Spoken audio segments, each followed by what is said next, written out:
नमस्कार दोस्तों, तो स्वागत है लोकल ब्रोस रिएक्शन चैनल पर। आज हम रिएक्ट करने जा रहे हैं Pakistan humiliated at United Nations. Prashant sir की वीडियो है, तो चलिए देख लेते हैं। उससे पहले एक बात कहना है, पाकिस्तान इससे पहले भी ह्यूमिलेट हो चुका है हर जगह में, और अभी भी हो रहा है और आगे भी होता रहेगा। तो चलिए देख लेते हैं वीडियो को।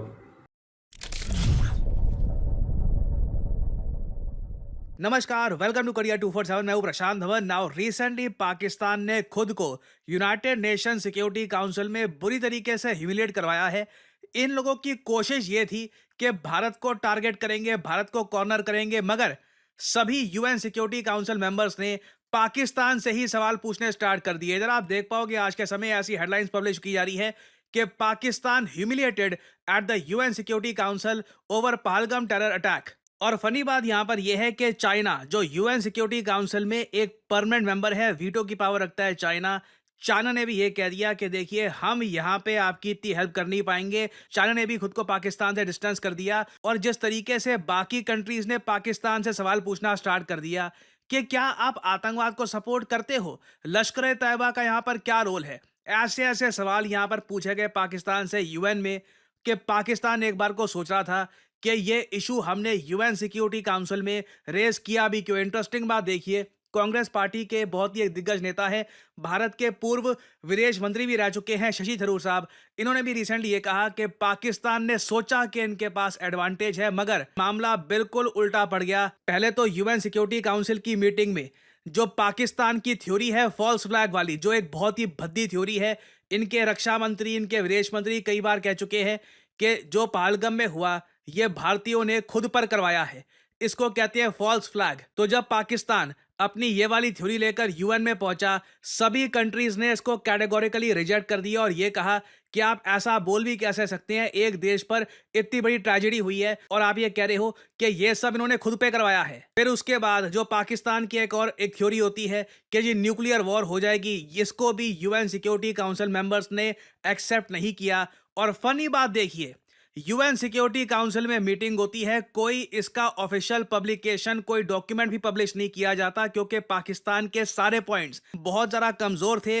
अंत में बस पाकिस्तान की ग्रिलिंग हो गई यहाँ पर कि बताओ लश्कर ए तैयबा का यहाँ पे क्या रोल है, क्या तुम आतंकवाद को सपोर्ट करते हो नहीं करते हो, और कैसे ना कैसे करके पाकिस्तान यूएन सिक्योरिटी काउंसिल की मीटिंग से बाहर निकला। और अगर यहाँ पे आप सोच रहे हैं कि एक बात बताओ, पाकिस्तान ने यूएन सिक्योरिटी काउंसिल की मीटिंग ये करवाई भी कैसे, मैं समझाता हूं आपको। यूनाइटेड नेशन सिक्योरिटी काउंसिल के बारे में जब हम सोचते हैं तो माइंड में आता है 5 परमानेंट देश, China, France, Russia, UK, USA. स्थायी मेंबर है ये यूएन सिक्योरिटी काउंसिल में, इनकी कुर्सी कहीं नहीं जाएगी। मगर 10 अस्थायी सीटें भी होती है यहाँ पर, जहां पर बहुत से देश 2 साल के लिए यूएन सिक्योरिटी काउंसिल के मेंबर बनते हैं बिना वीटो पावर के। भारत भी बन चुका है काफी बार यूएन सिक्योरिटी काउंसिल में मेंबर, टेम्परेरी मेंबर, बिना वीटो के।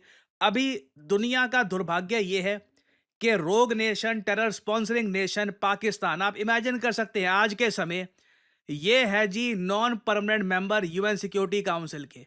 ये लिस्ट देखकर आपको हंसी आ जाएगी और आप जेन्युइनली सोचोगे कि क्यों भारत कहता है कि यूनाइटेड नेशंस को एक बड़े ओवरहॉल की जरूरत है, बहुत सारे बदलावों की जरूरत है। ये ऑर्गेनाइजेशन बहुत आउटडेटेड हो चुकी है, जो करंट दुनिया है, जो करंट वर्ल्ड है, उसके हिसाब से ये फंक्शन नहीं कर रहे। अब देखो आज के समय सोमालिया देश यूएन सिक्योरिटी काउंसिल में परमानेंट मेंबर है। एक और देश देखो यहाँ पर, पाकिस्तान। फिर एक और देश दिख जाएगा आपको यहाँ पर, सियरा लियोन, जहां पर 2023 में तख्ता पलट करने की कोशिश करी गई थी, कई लोग यहाँ पर मारे गए थे। ऐसे देश तो आज के समय यूनाइटेड नेशंस के सिक्योरिटी काउंसिल में बैठे हैं। और अगर आप सोच रहे हो वेट, ये रिपब्लिक ऑफ कोरिया भी लिखा है, ये क्या किम जोंग उन वाला नॉर्थ कोरिया? नहीं, वो Democratic People's Republic of Korea अपने वो कहते हैं, वो नॉर्थ कोरिया, वो अलग है। यहाँ पे हम बात कर रहे हैं साउथ कोरिया की। अब ऐसे मेंबर लेकर जब यूएन सिक्योरिटी काउंसिल बैठा है, आप बताइए दुनिया में क्रेडिबिलिटी यूनाइटेड नेशंस की कम क्यों नहीं होगी? अब पाकिस्तान को सिंस आज के समय सीट मिली हुई है यूएन सिक्योरिटी काउंसिल में, इन्होंने इसका फायदा उठाया। इन लोगों ने सोचा कि चलो भारत पे प्रेशर डालते हैं यूएन सिक्योरिटी काउंसिल के जरिए। पाकिस्तान को लगा चाइना तो यहाँ पे परमानेंट मेंबर है, मगर ये लोग ये भूल गए कि अगर मान लो चाइना थोड़ा बहुत यहाँ पे साथ दे सकता है पाकिस्तान का, दूसरी तरफ फ्रांस इंडिया के पक्ष में खड़ा होगा, रशिया भारत के पक्ष में खड़ा होगा। रिसेंटली व्लादिमीर पुतिन ने कैटेगोरिकली ये कहा है कि आतंकवाद जो करते हैं उनको पनिशमेंट देना बहुत ज्यादा इंपॉर्टेंट है। इधर यहाँ पे आप लोग देख पाओगे Vladimir Putin agrees no compromise on terror, seeks action against perpetrators. और व्लादिमीर पुतिन की देखिए एक बहुत पुरानी हिस्ट्री है, इनकी एक कोड भी है रशियन में बहुत ही फेमस, कि आतंकवादियों को माफ करना ये ऊपर वाले का काम है, उनको वहां पर भेजना, ऊपर वाले तक भेजना वो मेरा काम है। ये इन्होंने चेचनिया में जब प्रॉब्लम्स बहुत ज़्यादा बढ़ गई थी उस वक्त कहा था।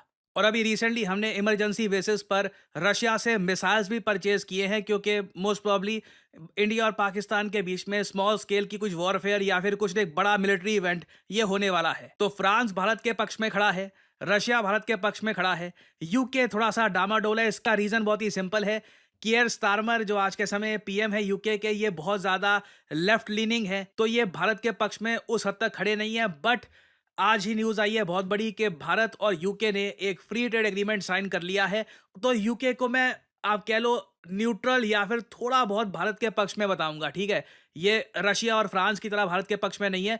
बट यूएस आपने देख लिया, यूएस की तरफ से कैटेगोरिकली स्टेटमेंट आई है कि ये भारत के साथ खड़े हैं। नाउ मैं यहां पर बोलूंगा, जो इनके डिफेंस सेक्रेटरी पीट हेग्सेथ और इनका मंत्रालय क्या कह रहा है वो सुनिएगा। बाकी कोई और आदमी कोई क्या कह दे वो इतना यहां पर मैटर करता नहीं है। तो चाइना ने साफ साफ यहां पर देख लिया था कि पाकिस्तान बिना प्रेपरेशन के आ गया है। इन्होंने पाकिस्तान ने रीड किया नहीं है कि यूएन सिक्योरिटी काउंसिल में कौन कौन मेंबर है, इनका क्या क्या स्टांस है। और जैसे शशि थरूर साहब ने कहा, ये बहुत ही ज्यादा एक्सपीरियंस्ड आदमी है। एक बार को ना देखिए जिस तरीके से आज के समय यूएन के चीफ है एंटोनियो गुतेरेस, एक टाइम था आज से कई दशकों पहले शशि थरूर भी खड़े हुए थे यूएन की चीफ की पोस्ट के लिए। इलेक्शन इन्होंने ऑलमोस्ट जीत लिया था, लास्ट मोमेंट पर बान की मून ने इलेक्शन जीत लिया, नहीं तो शशि थरूर एक बार को यूनाइटेड नेशंस को लीड कर सकते थे। इन्होंने भारत को रिप्रेजेंट किया यूएन में काफी बार, तो इनको पता है, एक्सपीरियंस है इनको कि यूएन सिक्योरिटी काउंसिल कैसे काम करता है, वहां पर क्या होता है।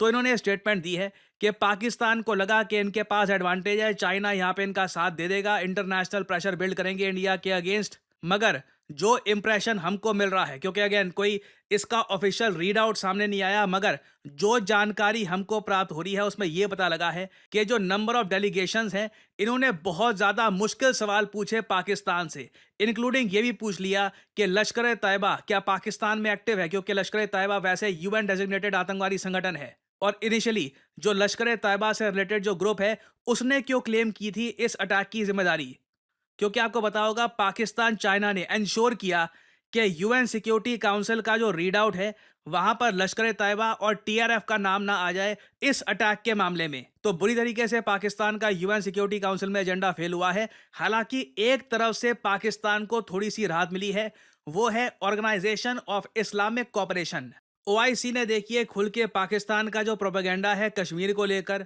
इसका समर्थन किया है और ये कहा है कि डी एस्केलेशन करो, जल्द से जल्द कुछ यहाँ पर वायलेंस नहीं होना चाहिए। और पाकिस्तान की खूब तारीफ करी है कि पाकिस्तान देखिए इस रीजन में पीस कायम करने की कोशिश कर रहा है।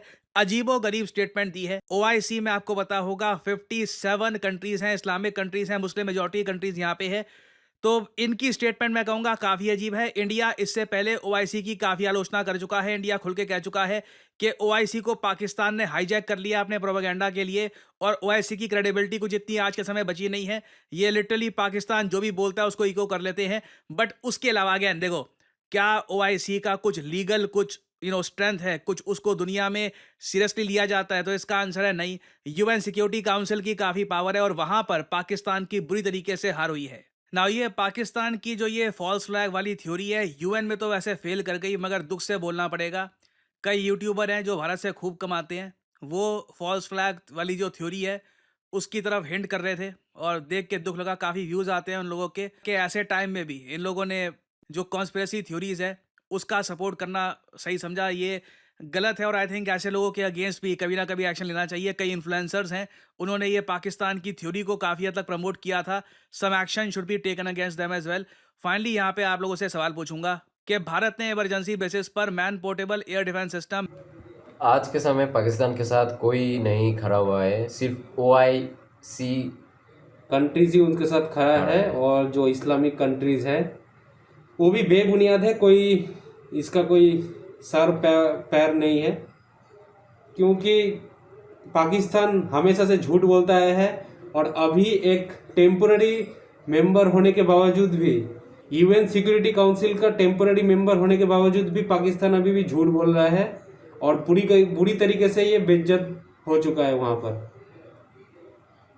खैर अभी इंडिया के साथ अमेरिका, रसिया, फ्रांस, बल्कि यूके भी भारत के साथ है, तो ये बहुत अच्छी बात है और ये साथ जरूरी भी है, क्योंकि 1971 के वॉर में यूएस और यूके जैसी बड़ी कंट्रीज भारत के खिलाफ थे, तब भी पाकिस्तान की हार हुई थी। पाकिस्तान के साथ होने के बावजूद भी पाकिस्तान की हार हुई थी और भारत की जीत हुई थी, क्योंकि भारत के साथ रसिया था। और अभी तो बड़े बड़े कंट्रीज भारत के साथ है और इतने जो बड़े बड़े हमले हो गए, जो बड़े हमला हुआ पहलगांव का, बहुत ही दर्दनाक हमला था, तो इससे अब पाकिस्तान को जवाब देना ही पड़ेगा।